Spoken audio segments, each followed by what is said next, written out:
A three-word phrase in our industry that says dad is destiny. Dads shape our destiny because The best way to build a connection is ask a favour. You ask someone a favour, if they feel like they're doing something for you and helping you out, and then that helps build that deeper connection. when you lose your father or you're about to lose your father, you start to ask questions about, what's life all about and what legacy am I going to leave behind? If I'm going to help a father have deeper relationships and stronger and healthier relationships with his kids, it's got to be experiential.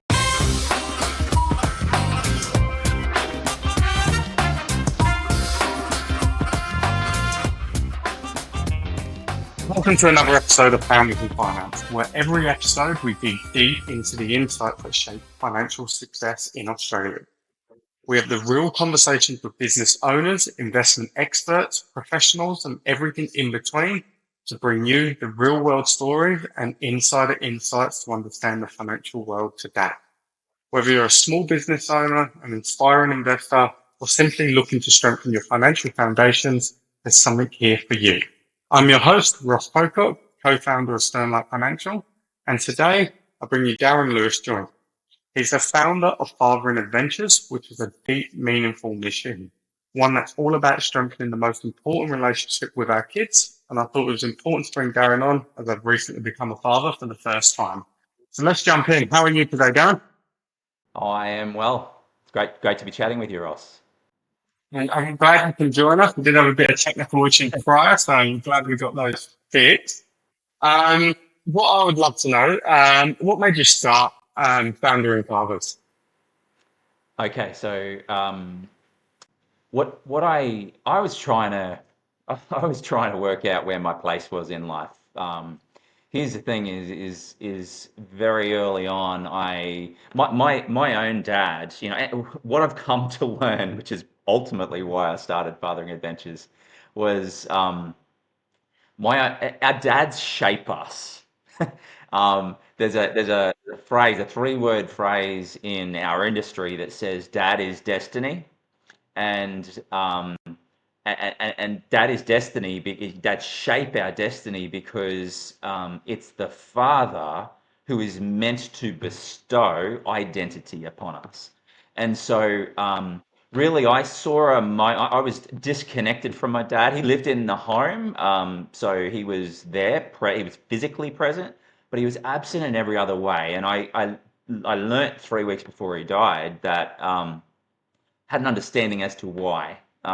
He had blamed himself for his sister's death when he was just a boy. He was 8 years of age, and as a result, he checked out. He was trying to numb the pain of the guilt and shame, and so he was an alcoholic and he was a workaholic. And but I saw him once get so passionate about what he did when my cousin asked him a question about showing him his blueprints. He used to be a rigger, steel erector, built steel frame buildings, and so when I remember seeing that moment and thinking, I want to see my dad like that. Like that was not the man that I knew growing up, and I would have been about 12 at the time.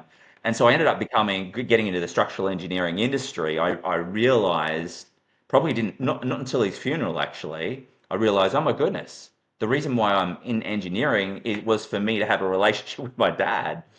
And so, look, out of that came, trying to seek like, because my dad was really sick and terminal, and trying to work out what it was because the engineering wasn't satisfying me anymore. And I was thinking, when you lose your father or you're about to lose your father, you start to ask questions about, what's life all about and what legacy am I going to leave behind? Because at the time, buildings that he'd built were being torn down. It's for shopping center expansions or car parks and things. And so what I did because I read in a book there was this quote that says, "Don't ask yourself what the world needs.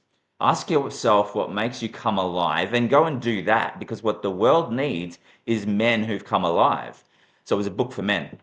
And I'm like, I don't know Yeah. the answer to that question. And I thought, so what's, when have I most, I just morphed the question, when have I most felt fully alive? And it was what was taking place in our living room. We were literally having people knock on our doors saying, hey, my marriage has ended, like, can you help me? And so we started meeting with men and women, and hundreds of men and women later, basically, we were 6 nights of the week. We had people in our living rooms doing what we loved and seeing beautiful transformation take place in marriages and in just in them as individuals. Um, and I just it was I realized that if I made it 7 nights out of a week, even as it was, that was strain was starting to sort of creep into our own marriage, our own family unit. And so I sort of pulled back for a bit and sort of thought, okay, what have I learnt from the last 8 years of counseling others? What have I discovered? And it hit me for the first time, because when I've been counseling somebody, I'm with that person, I'm listening to their story, and I'm bringing the feedback. I'm not trying to psychoanalyze, and so now, after pulling back, I've kind of gone, well, hang on a minute. 99.9% of these men and women alike had what's referred to as a father wound. Then I got online in the early days of the internet, kind of going, okay, so who's out there preventing the father wound? We know that prevention's better than cure. So rather than doing what we were doing in our living room, um, providing cure for their father wounds, who's out there preventing it? The response was very few organizations anywhere in the world. And really, that's where Fathering Adventures was founded, to prevent that from happening, to be able to educate, inform, equip dads with the knowledge that they need to be able to father well, so that their sons and their daughters don't grow up having been wounded from their dads.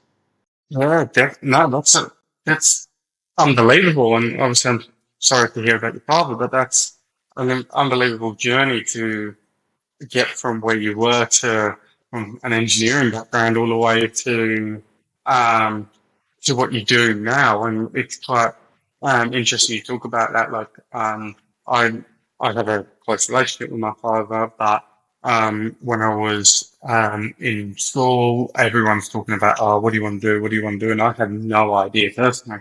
So the first thing I did was jump into a mechanics apprenticeship, which just so happened to be my dad, when he was growing up, was a mechanic and he owned his own garage. Oh, there So you go. it's quite interesting.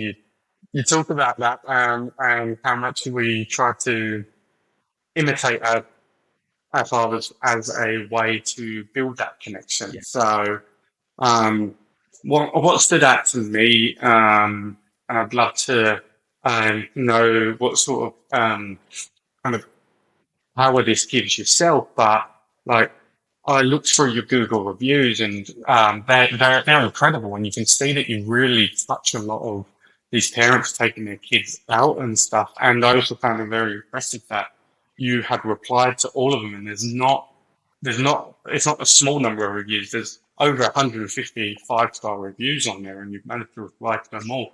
So I would really love to know, like, what sort of connection do you build within your business with these families after the adventures or during the adventures with them?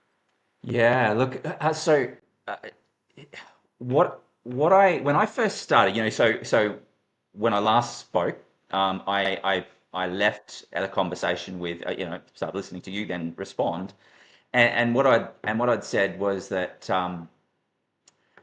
that I'd realized, okay, we wanted to provide a service to prevent father wounding. And so what uh, the first thing as I did is I sort of did what I think most people do. I don't know, but I sort of, okay, do I write a book? And I thought, you know what? Here's the thing: there's lots of good books out there already. A lot of what I learnt, I didn't get from my dad the way it's meant to be, and so I read a lot of books. I sought out mentors. Um, and so what I did was, then I thought, okay, well, and I'd done some workshops and things like that in schools and things, and I sort of thought, yeah, but workshops, it's not necessarily the way to do it either. And seminars, conferences, done all of that, and really that wasn't because connection. If I'm going to help a father have deeper relationships and stronger and healthier relationships with his kids, it's got to be experiential. And men, and I think everybody for that matter, um, learns best experientially. And so, and I'd heard once, sort of read somewhere once, whereby the deepest of relationships actually occur during wartime. You know, in those times of adversity, when you have guys in a foxhole, either side of you. It's not God and king and country, and even home it's about the guy next to you and getting him home and you kind of having one another's backs. And so knowing all of that, and so, but second to that is shared experience. So what we wanted to do is we wanted to provide shared experiences for these fathers and sons and fathers and daughters. And again, to make them a priority, it's a priority for me to have relationships with them as well. Like, it's not just to, hey, buy this product and I don't want to see or hear from you. I mean, some of the people that have been our customers, for want of a better word, are my closest friends now. Like, it's been, that those are the rewards that I didn't see coming, like when I first started, to be honest with you. And so I just sort of think when somebody takes the time to write a review of their experience, I want to be right on that. I always say to the guys, because I don't push in on people's lives. If you want to remain connected afterwards, I'm available. Pick up the phone, email me. I will always respond. I'll always pick up the phone and chat with you and help you. It's not just you come and you share this experience with your son or your daughter. Like, I see it as being a relationship, the start of our relationship, and you get to choose how deep you want this relationship to go. And we've had dads say, Darren, not only have you helped my relationship with my kids that I've taken, when they were younger and when they were older, but you've actually shaped the foundations of our family unit, and you changed everything. I'm just like, oh, wow, that's incredibly humbling, and you can't not, fall in love with people like that, families that you get to serve. I count it as a great honor that somebody would trust me in those inner parts of their families. I count it as an honor and a privilege and a deep pleasure. And so my desire is always to remain connected with them. Some choose to kind of just it's like going back into the Matrix. If you've ever seen the movie The Matrix, some will kind of just get vacuumed straight back into their workplaces or whatever, and they'll, you know, but again, with what we do, we try and reduce the amount of the effect that work, that their worlds will have of them post the adventure through having a transformational experience. There's a beautiful African proverb that says, I hear, I forget, I see, I remember, I do, I understand. And so again, we kind of don't just teach the dads, like teach a student. We kind of we teach the dads. We do that, but we also get them to implement what they've learnt, and that's where you see the greatest amount of transformation. Yeah, no, I love that. If you don't mind me asking, are you able to repeat that African proverb again? Because it sounded beautiful, so I'd The love African to proverb. hear that again. Yeah. So yeah, it says, I hear, I forget, I see, I remember, I do, I understand. Yeah. That's beautiful. And like when, if we talk about like this podcast in a sense, we have a lot of founders on here looking to either start their businesses or in the early years of their businesses. And I think that's a perfect demonstration of what you're saying. Don't get sucked into everything on the business and leave your family behind and things, and then actually action the things and actually try things rather than just hearing about them and not actually putting any plans into place.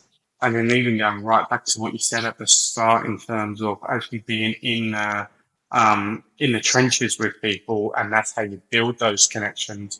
I always found the best way to build a connection is ask a favor. If you ask someone a favor, they they feel like they're doing something for you and helping you out, and then that helps build that deeper connection rather than just going out trying to help someone that might not necessarily feel comfortable about asking for that help. So now we are a business podcast, and obviously I know you've been in business since 2008, was it? Yeah, Did I read? 17 years. That's Yeah, June 30 this year. Yeah. like that's incredible. And given that most small businesses do fail kind of within that kind of 5 to 7 year mark, what's your secret? What's your any advice for people out there that have, you've weathered so many storms over the last 17 years? What's your secret there? Yeah. Perseverance. Like honestly, it's I think that you've got to always remember why you started. Like I think that's important. That is so important. Not only do the one of the best forms of advice. This is going to sound really crazy. This is so simple, and yet I think we miss the simple things. I remember watching. I think it was an episode of like in the first round of Shark Tank Australia, and they were advertising an American guy on Shark Tank back then, and they said you won't have a business unless you're solving your customer's problem.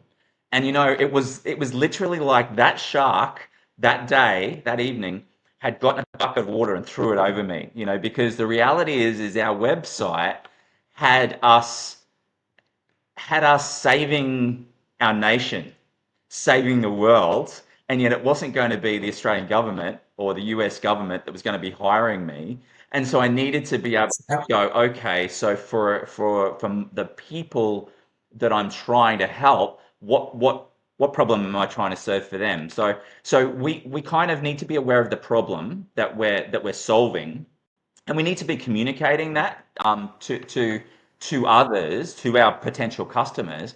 But here's the thing: is we need to be remembering that ourselves. We need to have that front and center. This is why I get out of bed today.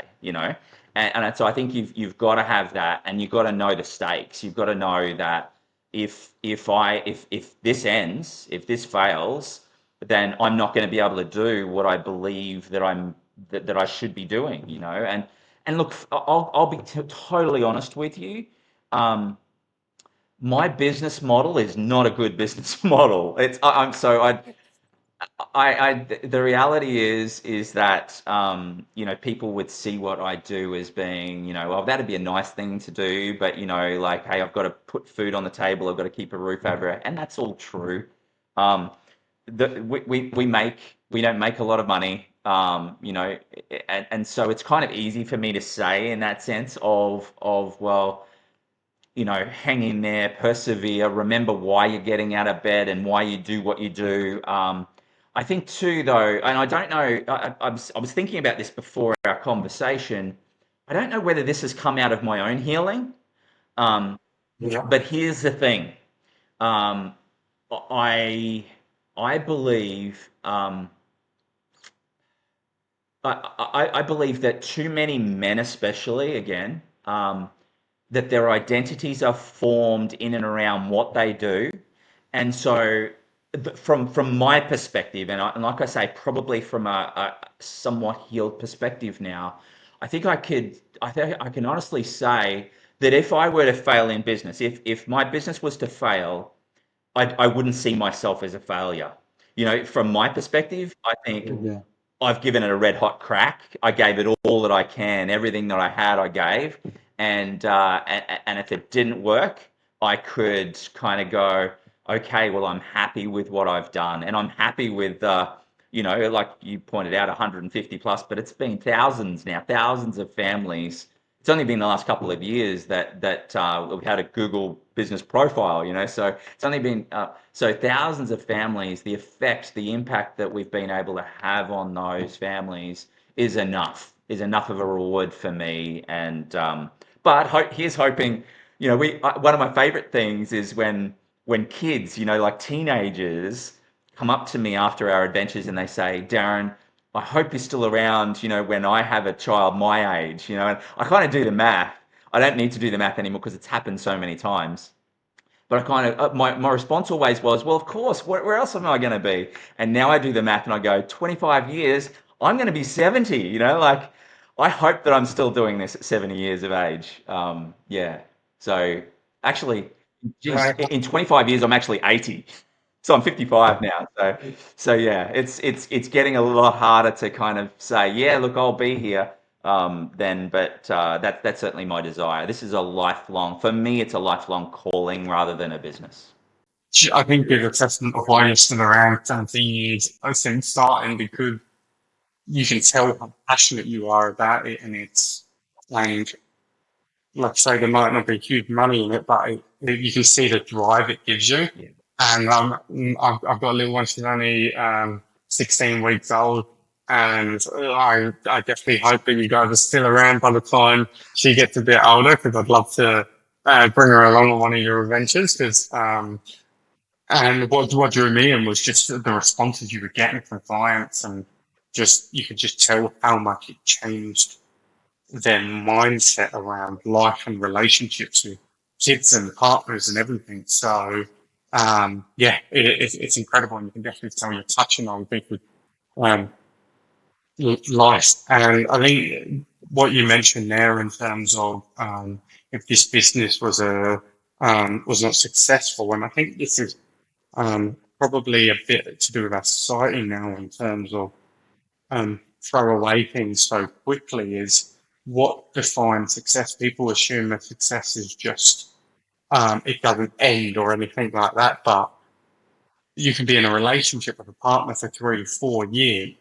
It was a successful relationship. Because it ended doesn't mean it wasn't a success. It just means that part of your life is over and there's a new part chapter in that. So um, we have this a lot when we're helping people with their finances. So you might be going through a separation or something, and they're like, "I've wasted all this money on property settlement or things like that." And it's like, it's not wasted. Now you know what you can do, and you can do it quicker to get to that next stage. So now, given the business side of things of this, new founders of business, what would you how did you handle major setbacks within your career?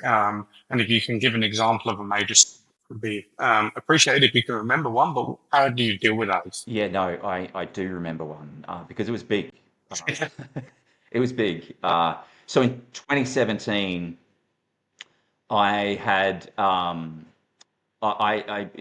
on in 2017, it was pretty much, it was January. It was January of 2017, early January.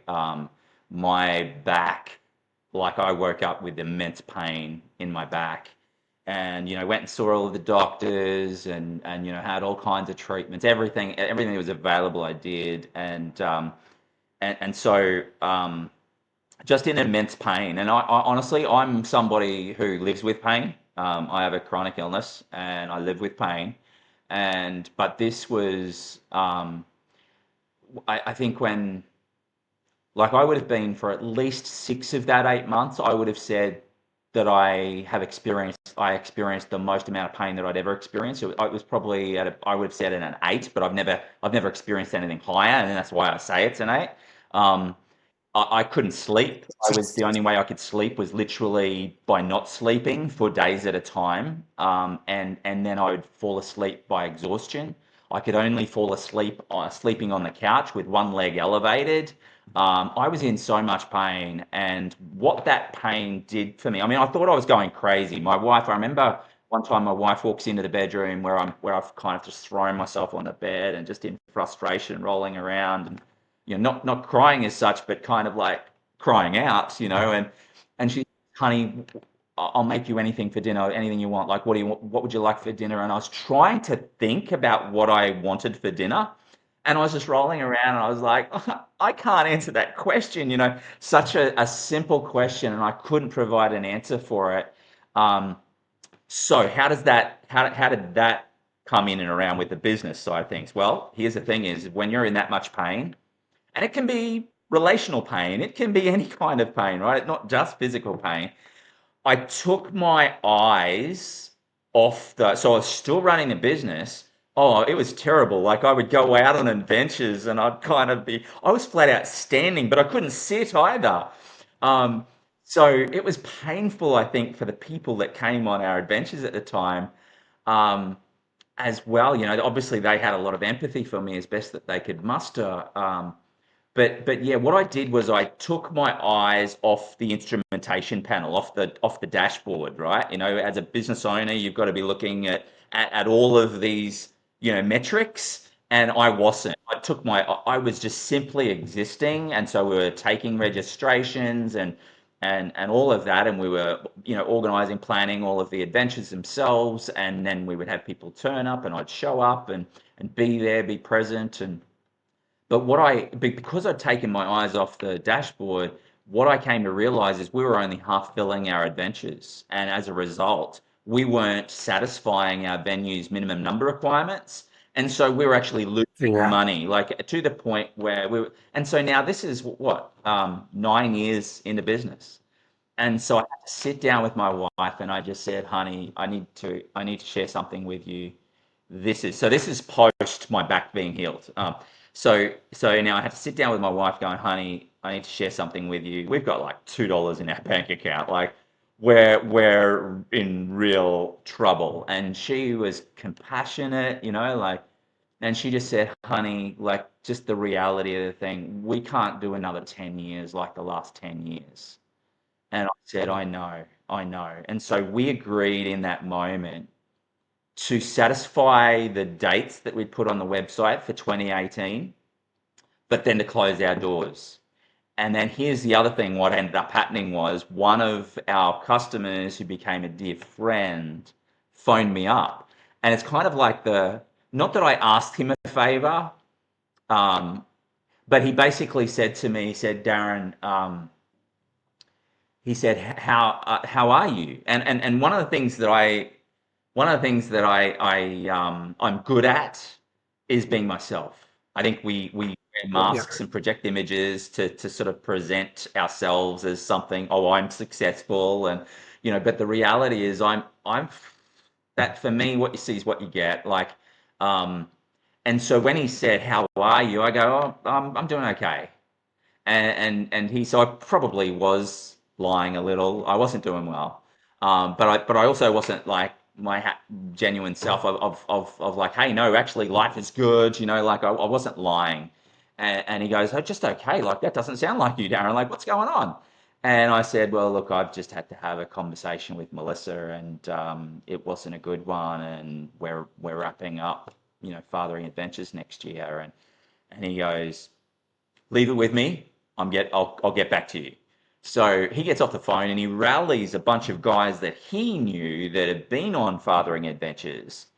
And then he gets back on the phone to me and he says, we're flying you down to Brisbane, and we're putting you up in a resort for the night. And then the next morning, we're actually going to the next day. We've all blocked out of our calendars.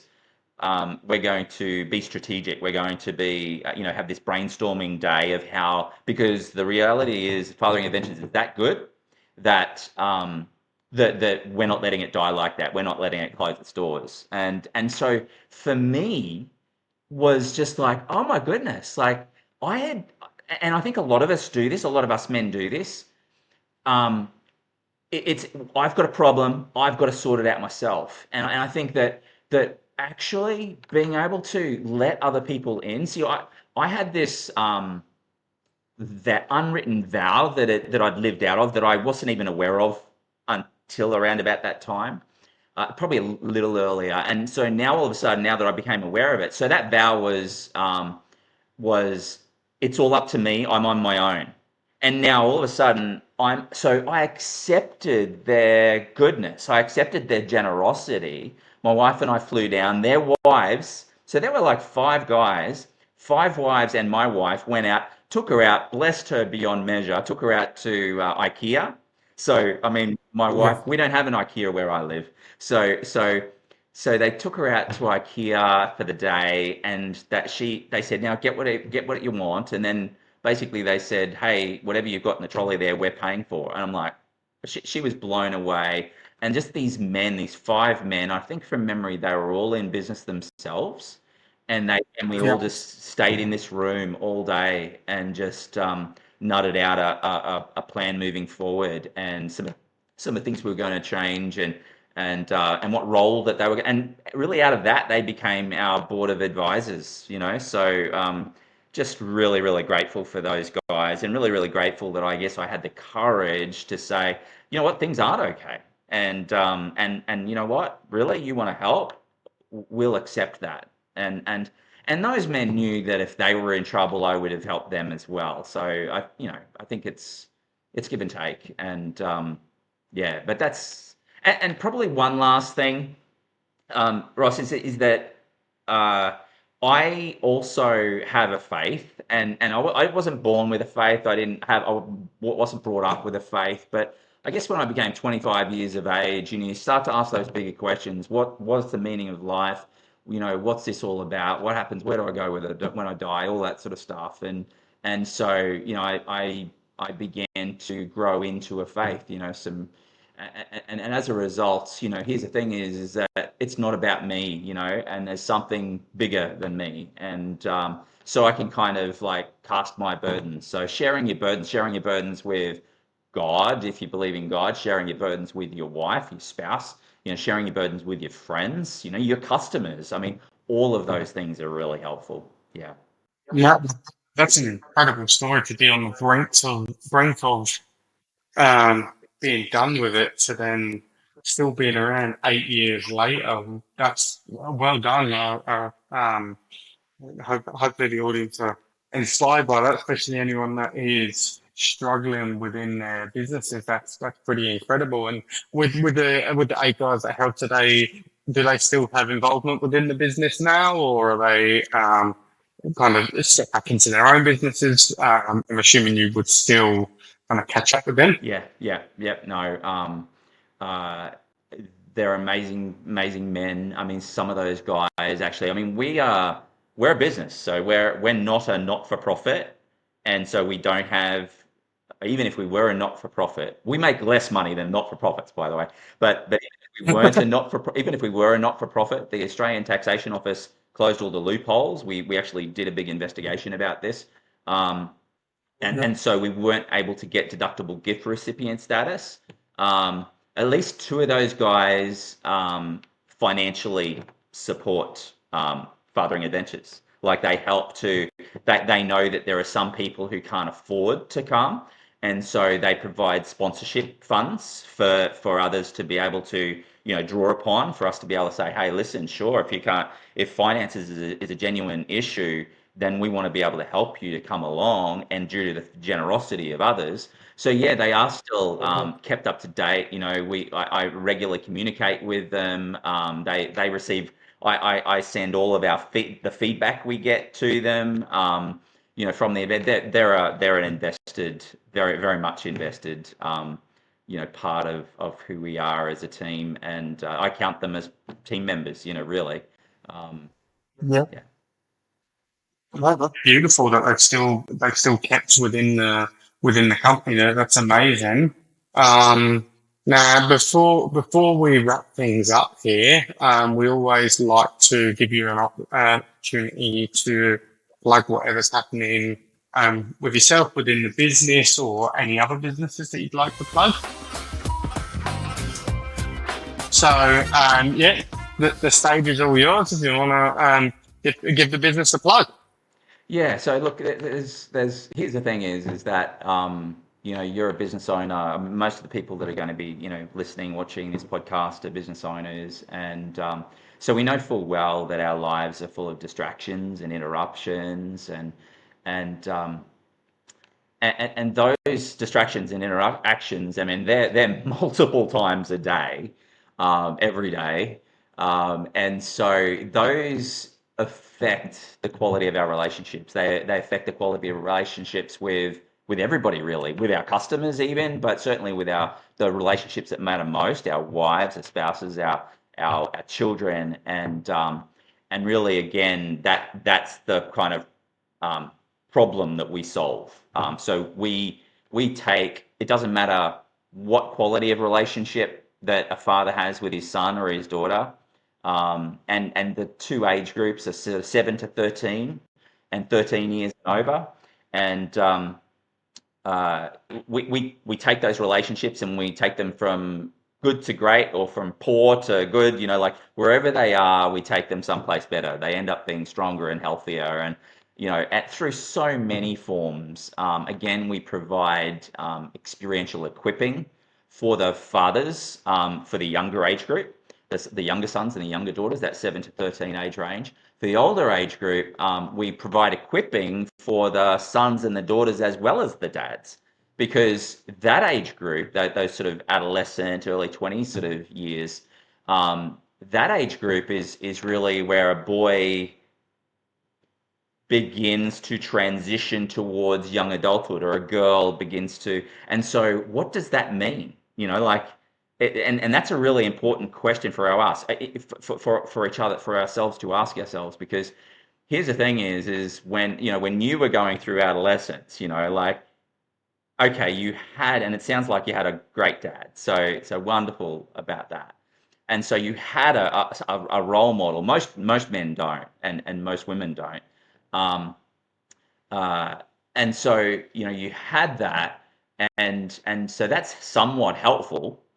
But still, what you find is that dads aren't taking their rightful place in that process. I think for most of us, we kind of fumbling around in the dark, trying to find our way through to adulthood.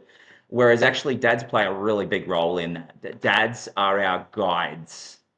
How does a boy become a man? He needs a dad. He needs a dad, or in the absence of dad, a significant male other, some sort of father figure, an older man to help you, who's been through that, to be able to help take him into that. And so, same thing with daughters. Obviously daughters need their mums, but that doesn't mean that daughters don't need their dads. Even older daughters, they really need their dads. Dads. We know biologically speaking that dads, uh, that dads actually, it's the Y chromosome that only men have, that determine the gender of the child, the biological sex of the child. Well, guess what? During those teenage years, it's super important for dads to also be able to bestow healthy masculine identity upon their sons, and healthy feminine identities upon their daughters. And so, yeah, fathering adventures. So it's where website's fatheringadventures.com.au. Yeah, so we would love to have the opportunity to be able to serve you in the future.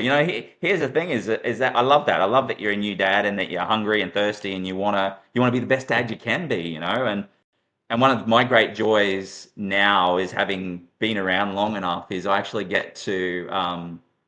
So my eldest granddaughter is 7, and so she's actually old enough to come on Fathering Adventures now, and with my son. And but we're pushing that back until next February, March in Melbourne.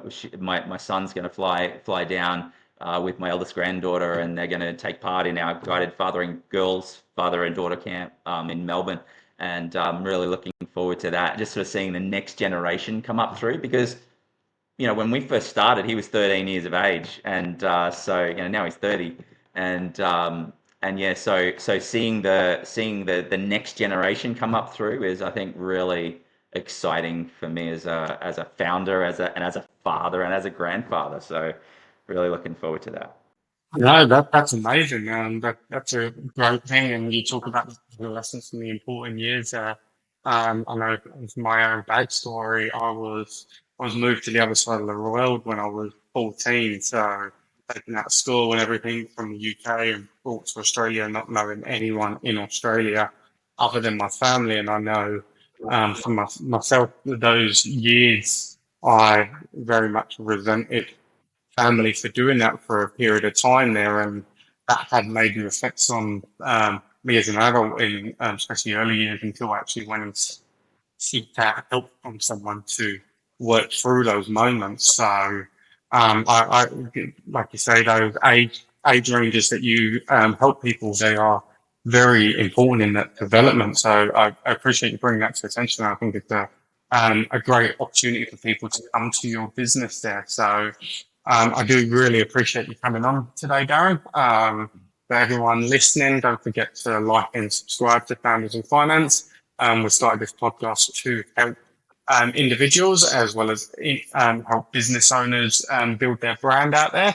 So I would really like to thank you, Darren, for coming onto the podcast today.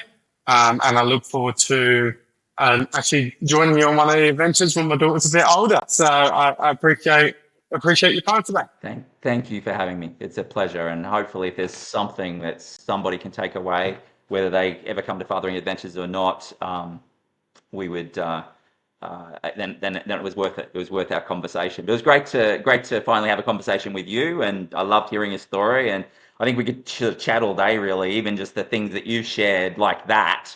There's so much stuff I just want to throw at you. Like to help you even have a greater understanding about those things. But I certainly appreciate the time that you've given me today to share a little bit about my story.